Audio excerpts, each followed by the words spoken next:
দর্শক আসসালামু আলাইকুম, সবাইকে আমন্ত্রণ জানাচ্ছি আমি নাবিলা আমাদের এই ব্র্যান্ড নিউ শোতে, যে শোটির নাম হচ্ছে Starship Fusion Kitchen powered by আমা।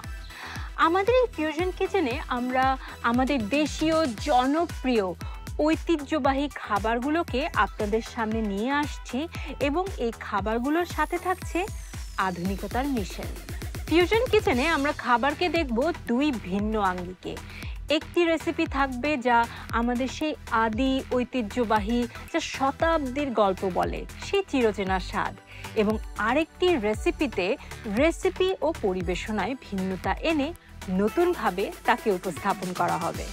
বাংলাদেশে প্রচলিত অনেক খাবার তার রন্ধন প্রণালীর মেরিটে আন্তর্জাতিক মানের, কিন্তু এখনও বিশ্বব্যাপী বাংলাদেশি কুইজিন নামে কিন্তু সেভাবে পরিচিত নয়।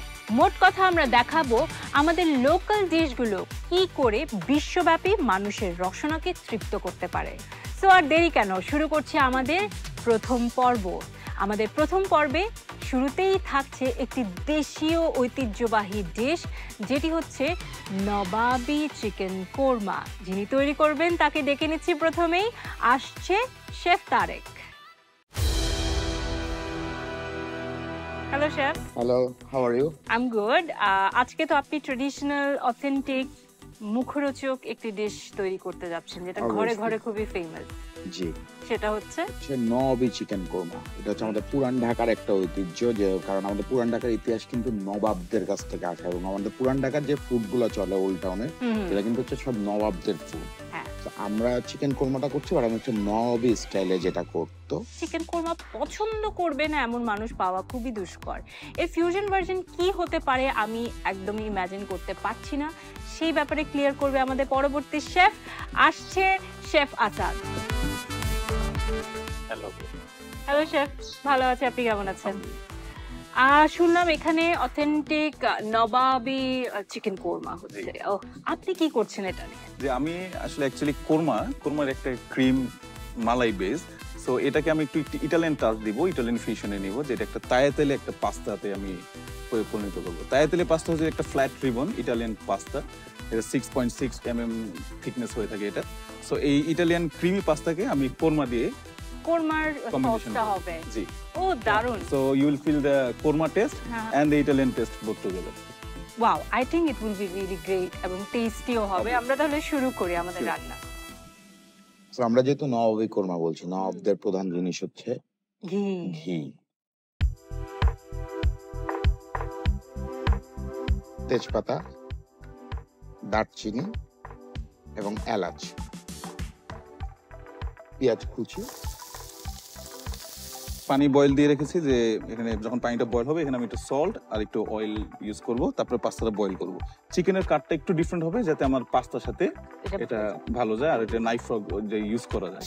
এখানে স্টারশিপ সয়াবিন অয়েল দিয়ে দিচ্ছি, আর এটার সাথে আমি একটু বাটার ইউজ করব। তো এখানে আমি চপ অনিয়ন, হালকা একটু কালার আনবো। এই যে চিকেন, এটা চিকেন ব্রেস্ট। শেফ আপনার কি অবস্থা? আদা রসুন বাটা চামচ পরিমাণ, 1 চা চামচ জিরার গুঁড়া, 1 চা চামচ ধনিয়ার গুঁড়া, লবণ এখানে পরিমাণ মতো, পানি দিয়ে দিচ্ছি। পানি দিয়ে দিচ্ছি যাতে চিকেনটা কুক হয়। এরপর আমাদের কোরমার যে বেজ, আমরা শেফ তার যেহেতু মালাই দিবে, আমি এখানে ক্রিম ইউজ করছি, সেম বেজ। আমাদের কোরমা বেজ রেডি। সো এখন আমি পাস্তাতে চলে যাব। পাস্তার জন্য এখানে আমরা সবসময় যখন আমরা প্রফেশনাল কিচেনে পাস্তা বয়েল করি, অবভিয়াসলি এখানে একটু সল্ট আর টাচ অফ অয়েল দিই, যাতে পাস্তাটা সিজনিং হয়ে যায়, পাস্তার কনসিস্টেন্সি ঝরঝরে হবে এবং স্টিকি হবে।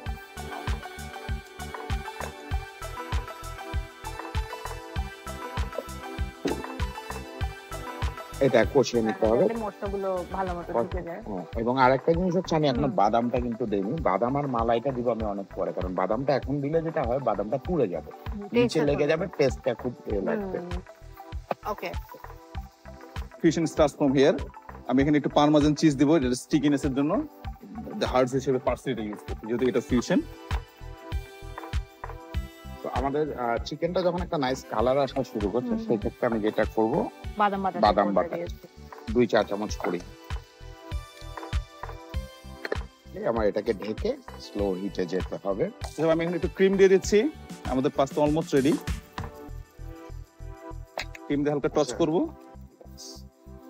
এখন আমি একটা ইটালিয়ানের একটা ট্রেডিশন ধরবো, সেখানে আমরা একটা এগ ইয়ক দিই। এগ ইয়কটা আমি আমার লাস্টে দিয়ে জাস্ট খালি টস করব, এটাতে থিকনেস আসবে এবং এই হিটেই এগ ইয়কটা কুক হয়ে যাচ্ছে। হ্যাঁ, আমাদের কিন্তু কোরমা অলমোস্ট রেডি। এই জায়গায় এসে যেটা করব, একটু জায়ফলের গুঁড়া দিচ্ছি, মানে নাটমেগ, চপ পার্সলি দেওয়ার পরে আমরা প্যানে আর কোনো হিট দিব না, জাস্ট খালি টস হবে।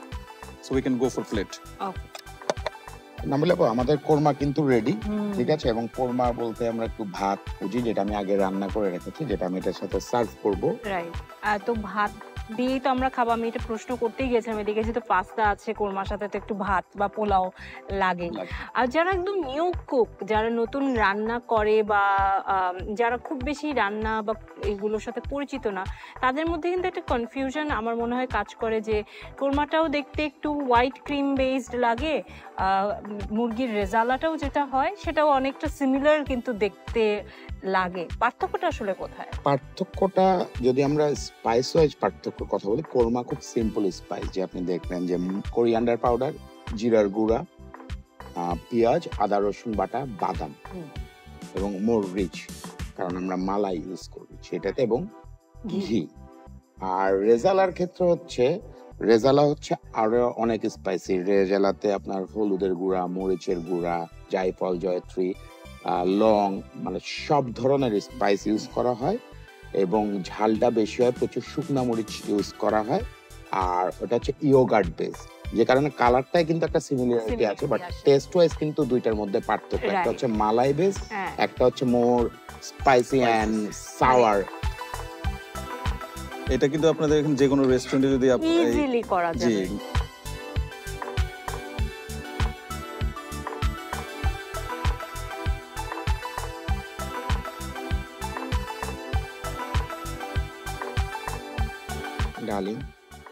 ডার্লিং, হ্যাঁ, just give you colour and crunchiness. Really. এবং সর্বোপরি আমাদের বাংলাদেশের সবচেয়ে প্রিয় জিনিস বেরেস্তা।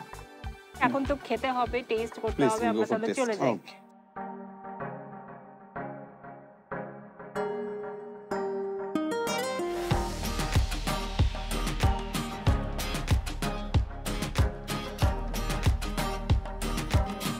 ওয়াও, তো অথেন্টিক একটা কোরমা ফ্লেভার।